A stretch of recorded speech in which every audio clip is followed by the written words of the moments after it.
à tous et bienvenue sur Monaco Info. Nous sommes le jeudi 4 avril et voici les titres qui seront développés dans ce journal. Coup de projecteur sur la prochaine édition du salon dédié aux véhicules écologiques et aux énergies renouvelables, le salon Ever, qui se tiendra du 8 au 10 mai. Nous reviendrons sur la première rencontre entre les femmes chefs d'entreprise de Chine et de Monaco. Une exposition intitulée Carte marine historique et Méditerranée vient d'être inaugurée au Yacht Club par le souverain. Nous vous proposerons également les nouvelles offres proposées par Monaco Télécom. Et enfin, votre Focus Info sera consacré aujourd'hui à un concours de cupcakes organisé pour des enfants de la Principauté. La 14e édition d'Ever Monaco se tiendra du 8 au 10 mai prochain au Grimaldi Forum. Une conférence de presse a été organisée ce mardi. Vanessa Dessy vous lève le voile sur cette nouvelle édition. Bienvenue à toutes et à tous pour vous parler de cette 14e édition. Engagée depuis plus de 20 ans dans le développement de la mobilité électrique et des énergies renouvelables, la Principauté fait partie des territoires pionniers de l'électromobilité. C'est en ce sens que l'édition 2019 d'Ever Monaco accueille cette année encore les différents acteurs du secteur sur plusieurs jours de débats, d'expositions et d'échanges. Je crois que c'est la poursuite, mais en le développement et en diversifiant, de ce qui nous avait conduit à créer l'événement, c'est-à-dire promouvoir la mobilité propre, parler davantage des énergies renouvelables. Donc de ce point de vue-là, c'est montrer toutes les évolutions et tout ce qui est aujourd'hui accessible, je dirais, sur le marché au grand public.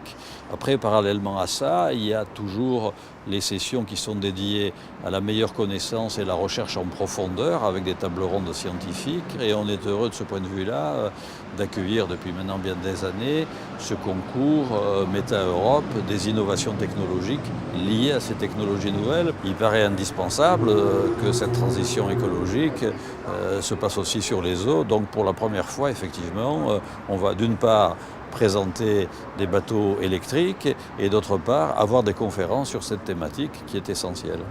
La 5e édition du Riviera Electric Challenge est cette année encore internationale, s'appuyant sur 3 pays, la France, Monaco et l'Italie. L'objectif étant de fédérer les entreprises et les collectivités exemplaires dans l'intégration de véhicules électriques au sein de leur flotte. Nous attendons une quarantaine de véhicules. Donc il partira de Cagnes-sur-Mer le 8 mai avec une arrivée sur le parvis du Grimaldi Forum le 9 mai dans l'après-midi. Puis nous allons aussi avoir des séances de dédicaces, d'intervention avec les jeunes, avec les pilotes de Formula I, donc notamment DS et Venturi. Donc c'est en train de se préciser. Après nous allons aussi avoir les rencontres des jeunes lycéens qui vont avoir lieu le jeudi après-midi aussi, et la remise des prix jeunes élèves. Donc pas mal de choses aussi avec les lycéens, la Formule AI, et puis on espère encore pas mal de nouveautés qui sont en train de se mettre en place. Sous le parrainage exceptionnel de l'ancien pilote de F1 Nico Rosberg, Ever Monaco se déroulera du 8 au 10 mai prochain au Grimaldi Forum. Vous venez de l'entendre, de nombreux partenaires seront présents à ce salon Ever Monaco. Parmi eux, Kymco, un constructeur de 2 roues. Je vous propose d'écouter le manager de la firme. Alors très clairement pour nous et pour la marque Kymco, l'avenir est clairement dans le monde de l'électrique avec sa toute nouvelle gamme Ionex qui sera présentée lors du 2e semestre 2019. Alors le salon Ever est pour nous une opportunité unique de faire connaître nos produits dans une phase de lancement, mais également un partenaire très fort et qui s'appuie sur 14 années d'expérience. Donc pour nous, c'est vraiment un partenaire de choix. La première rencontre entre les femmes chefs d'entreprise de Chine et de Monaco s'est déroulée récemment à l'hôtel Hermitage, une rencontre qui permettra de favoriser des échanges professionnels. Le but étant surtout de renforcer les liens entre entrepreneurs et d'apporter de nouvelles opportunités d'affaires. Vanessa Dessy vous en dit plus. Un contexte historique et culturel totalement différent, mais des relations exemplaires entre les 2 pays. La Principauté et la Chine entretiennent un lien étroit depuis plus de 20 ans. C'est en ce sens que la première rencontre entre les femmes chefs d'entreprise de Chine et de Monaco s'est déroulée en Principauté.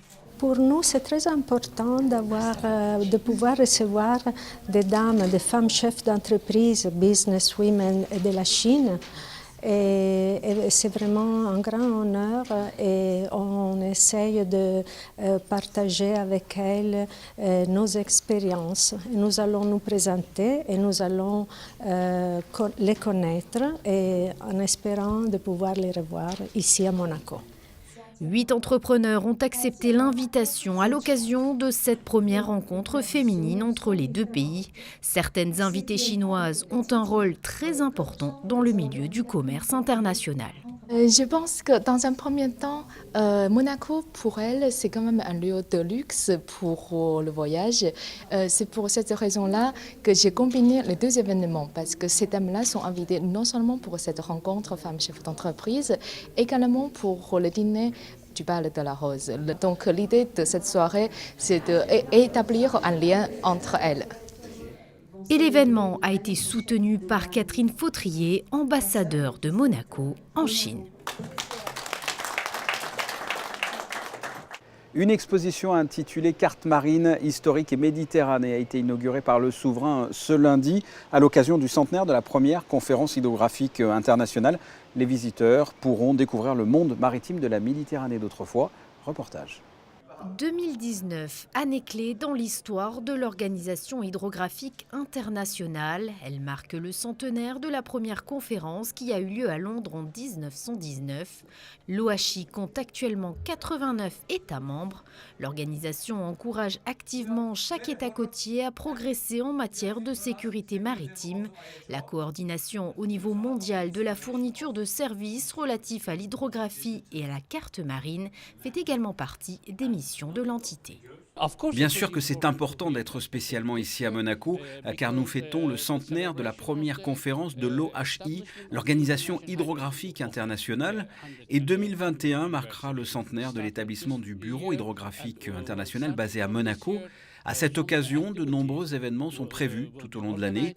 Le premier événement organisé dans le cadre du centenaire de l'OHI est une exposition intitulée « Cartes marines historiques et Méditerranée » qui réunit des outils utilisés pour la navigation, des cartes anciennes, des méthodes historiques et une section dédiée au prince Albert Ier. C'est donc tout naturellement que l'événement devait se dérouler en principauté. Monaco est le meilleur endroit pour présenter cette exposition car il y a un grand centre océanographique et le pays accueille l'OHI, l'Organisation hydrographique internationale. Le musée océanographique de Monaco réunit plus de 100 ans de science dans le domaine, notamment tous les résultats de recherche du capitaine Jacques Cousteau et évidemment du prince Albert Ier qui s'est vraiment illustré dans l'histoire de l'océanographie. C'est pour toutes ces raisons que cette exposition devait être à Monaco. L'exposition Cartes marines historiques et Méditerranée est à découvrir jusqu'au 14 avril prochain au Yacht Club de Monaco.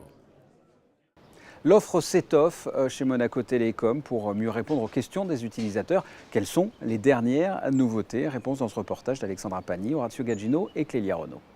Elle ne change pas d'aspect, mais se décline dorénavant en deux versions. La Maxi, déjà en service, qui s'enrichit sans changer de tarif, et une Mini, la nouveauté donc, qui propose une offre entrée de gamme, de qualité et moins onéreuse. Disponible pour 39,99 € par mois, elle offre un accès internet à 100 mégabits, la télévision et les appels illimités vers les fixes en France et à Monaco. Une nouvelle offre qui répond aux attentes exprimées par les résidents de la Principauté. Il faut être clair, c'est des retours qui sont venus aussi pendant la campagne électorale, c'est des retours qui sont venus sur les réseaux sociaux, c'est des retours que nous avons eu puisqu'on a fait un audit avec une société indépendante de Monaco sur l'ensemble de la relation que les clients peuvent avoir avec nous.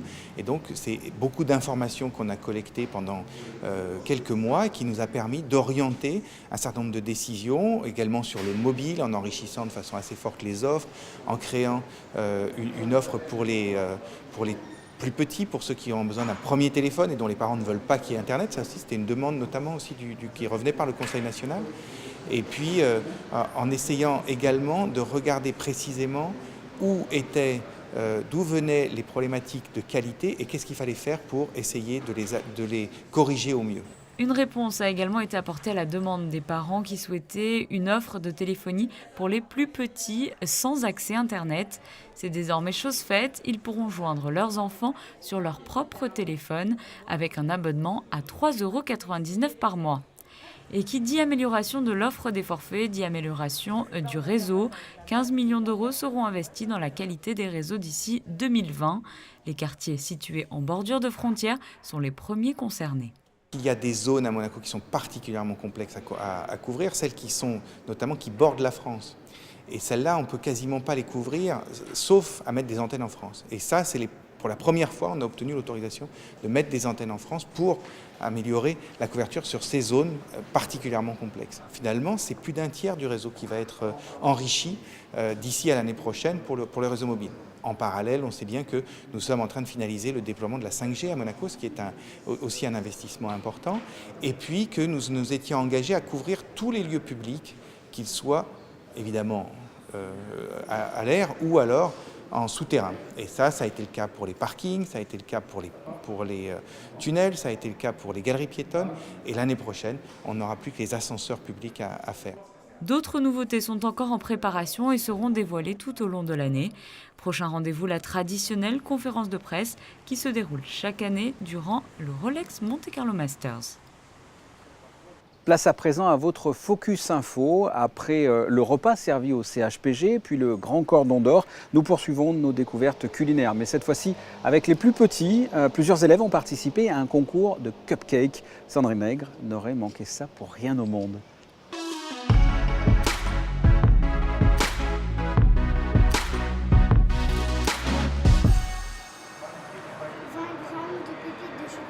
Ici. 20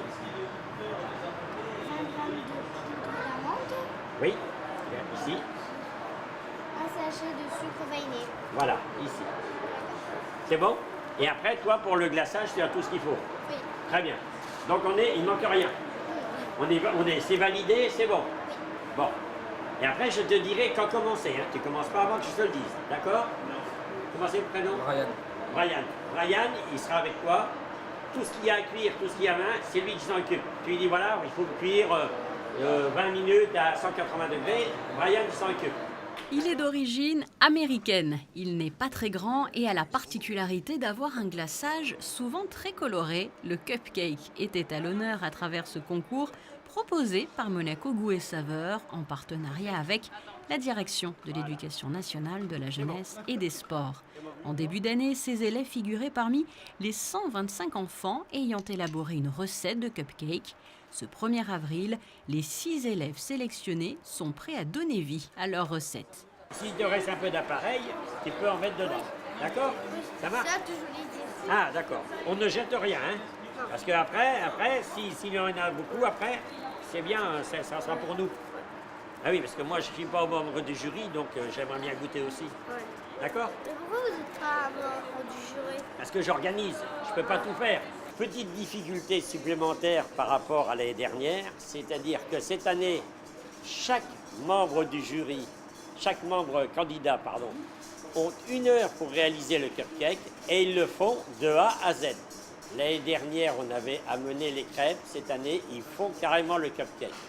Donc, ils ont 1 heure, évidemment. Si ça déborde un tout petit peu, il n'y a pas de problème.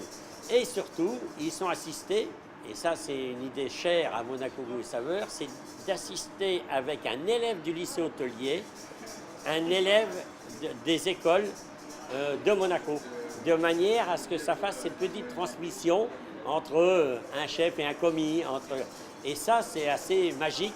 C'est quoi que tu fais là? Là, je mélange pour que ce soit comme une pommade. Ah, comme une pommade, d'accord. Très bien. Soutenus et conseillés donc par de jeunes étudiants, les petits élèves se concentrent sur leurs recettes pour ne rien laisser au hasard.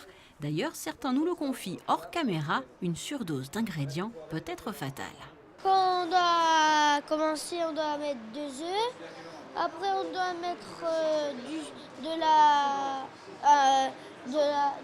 du sucre.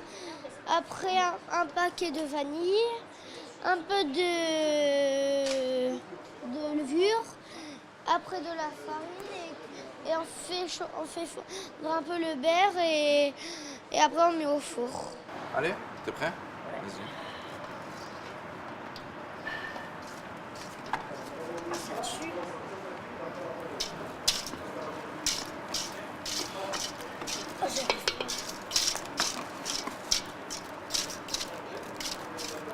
Voilà, un peu de vanille. Ça va être chic. Votre fonction, quelle est-elle? Ça va être d'assister Jack de l'aider dans tout ce qui est préparation. Si j'ai là une question, de l'éclairer. Et puis voilà, on va bien s'entendre, je sens, lui et moi, et ça va être une bonne après-midi. À quoi il est ton cupcake? Épais chocolat blanc. Alors là, à ce stade, pour le moment, qu'est-ce que tu as fini? Qu'est-ce que tu dois encore faire? J'ai fini les cupcakes, il ne me reste plus que faire la crème au beurre. Lorsque la partie à cuire est au four, place au glaçage. Tu vois, un petit fouet, tu sais. Tu vas voir si tu trouves un petit fouet. Il y en a un là-dedans? Ah, ben voilà.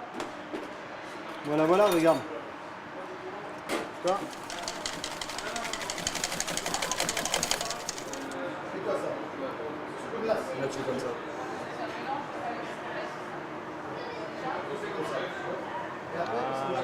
Une fois les cupcakes terminés, il faut alors se rendre devant le jury pour les présenter aux différents membres avant la fameuse dégustation. J'ai 2 jurys de cuisine pour la fabrication qui vont noter et la fabrication et la communication entre le chef et le candidat. Ça, c'est une chose. Et pour le jury dégustation, j'ai 8 membres du jury dégustation et qui ont à prendre en compte la netteté, la présentation, le goût et les parfums. Donc, ces 4 critères-là vont être notés sur 5 pour faire 20. J'ai fait plusieurs cupcakes de plusieurs façons. La première façon, c'est cupcake jardin exotique. Les rouges, c'est Formule 1. J'ai pas eu le temps de mettre les Formule 1 dessus. Ouais. En fin d'après-midi, à quelques mètres des cuisines, au cœur du célèbre Cordon d'Or, le restaurant d'application du lycée technique et hôtelier, le voile est levé. Ariane, de l'école de Fontvieille, décroche la première place, suivie de Julia et de Paul, mais sélectionnés en janvier sur 125 élèves au total, ces 6 enfants sont tous d'une certaine manière vainqueurs. Pour finir, nous vous proposons donc d'entendre Ariane et sa recette gagnante. Qu'est-ce que tu peux nous dire sur ton cupcake? Il est à quoi? Il est à la carotte, au citron, à la cannelle et aux oranges confites. Quel temps va-t-il faire cette fin de semaine? La réponse dans cette météo. Accalmie vendredi, le soleil sera timidement de retour et pour une courte durée car la pluie est de nouveau annoncée pour ce week-end. Des orages sont même prévus pour dimanche. De nouveau une accalmie prévue pour lundi, mais les averses seront rapidement de retour. Les températures se sont donc rafraîchies. Il fera 13 degrés pour les maximales jusqu'à dimanche et elles remonteront sous le soleil de lundi. C'est ainsi que s'achève ce journal. Merci de votre fidélité. La suite de vos programmes sur Monaco Info, bien sûr. À très bientôt. Au revoir.